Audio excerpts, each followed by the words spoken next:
O uso da suplementação ele deve ser utilizado quando a alimentação isolada não consegue suprir toda a demanda energética ou então a regeneração pelos desgastes que são proporcionados pela atividade física.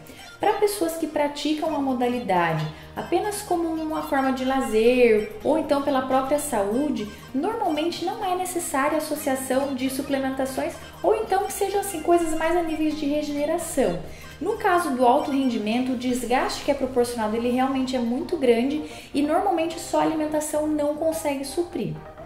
O que é muito utilizado para os corredores especificamente é o uso da reposição de carboidrato. Ela normalmente é utilizada para períodos que antecedem a modalidade, durante ou até mesmo após. Como é uma fonte de energia de rápida absorção, então esses suplementos para pessoas que não conseguem se alimentar muito bem antes da atividade física, ele pode ser indicado para que não tenha uma queda no rendimento durante a corrida. Durante o exercício, quando de longa duração, quando eu falo de longa duração, seria superior a 50, 60 minutos de corrida, normalmente que se passa ali dos 10 km, é também indicado a reposição.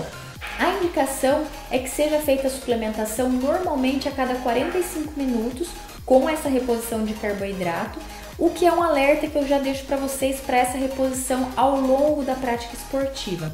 O carboidrato ele sempre deve ser associado à hidratação, para que seja potencializada a velocidade de absorção dessa energia, que evite desconforto gástrico e que não gere cólicas ou náuseas também pela concentração dos açúcares que são utilizados. Então o carboidrato ele é altamente utilizado durante a modalidade, mas fico alerta que é necessária a hidratação durante. Então já programe a sua corrida para que em pontos específicos de hidratação ou no momento da hidratação seja incluído essa reposição do carboidrato. No momento do pós-treino também tem muitas pessoas que consomem, eu já citei isso no nosso vídeo anterior da programação da alimentação, para pessoas que têm a necessidade do alto rendimento ou a performance, o uso do carboidrato imediato também é associado na forma da suplementação para potencializar a regeneração de glicogênio e também para ele levar a picos de insulina. Com isso, a insulina é um hormônio anabólico e favorece a construção e a recuperação da musculatura.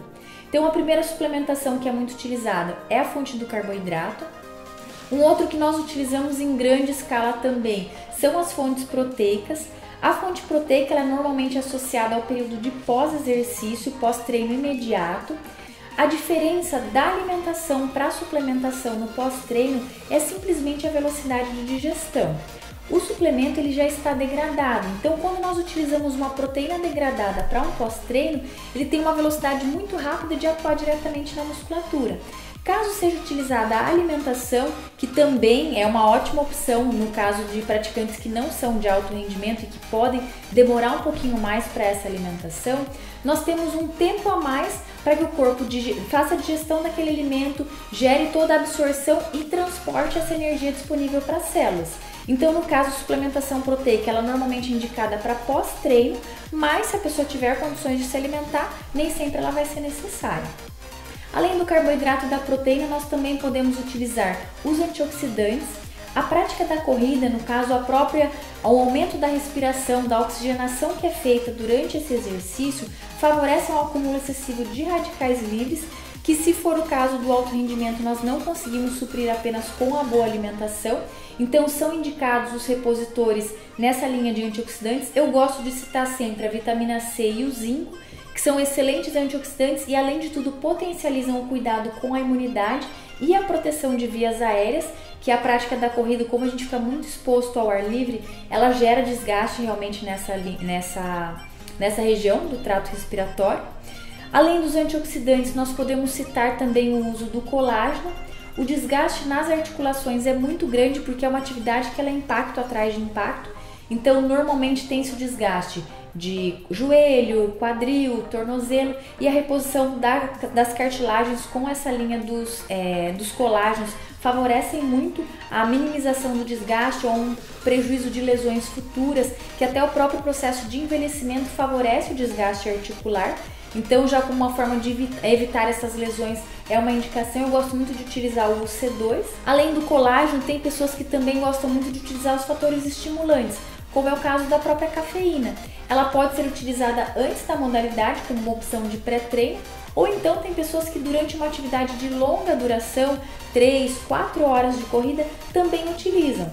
Teve uma opção que eu fiz de um gel de carboidrato manipulado, onde eu associei o uso de carboidratos de rápida e mais prolongada absorção, que foi a maltodextrina e a palatinose. Utilizei a reposição de sais e eletrólitos para minimizar risco de câimbras, com a opção da cafeína, para que tenha uma aceleração durante toda a modalidade e que evite os desgastes e a queda do rendimento também durante a atividade de longa duração. Um outro aspecto que é muito citado hoje em dia é o óleo de coco, ou então o TCM, que é o triglicerídeo de cadeia média. Para praticantes de corrida também é uma opção que a gente pode associar. A diferença do TCM para as outras gorduras é a velocidade de digestão que ele tem, é uma velocidade muito rápida, ele chega a se assemelhar à velocidade do uso do carboidrato. Então, nessa situação, o TCM ele pode ser utilizado como uma suplementação para pré-treino, e também tem algumas pessoas que se enquadram muito com a reposição dele durante a modalidade. Qual que é a cautela? Qualquer tipo de gordura que for associada ao treinamento da corrida pode favorecer um desarranjo intestinal. Como a própria atividade ela gera um aumento da motilidade intestinal, as gorduras elas podem não ser rapidamente absorvidas como seria o correto, e nessa situação pode gerar o desarranjo. Então é uma indicação que pode ser associada, mas sempre a gente sugere o teste antes de provas no caso das gorduras. Com relação à suplementação, a minha indicação é essa. Então, proteínas e carboidratos são os mais básicos, mas principalmente o uso de antioxidantes, repositores de colágeno para as cartilagens, alguns fatores estimulantes são necessários no caso da corrida de longa duração. Curtam o vídeo, comentem, inscrevam-se no nosso canal e dá o play!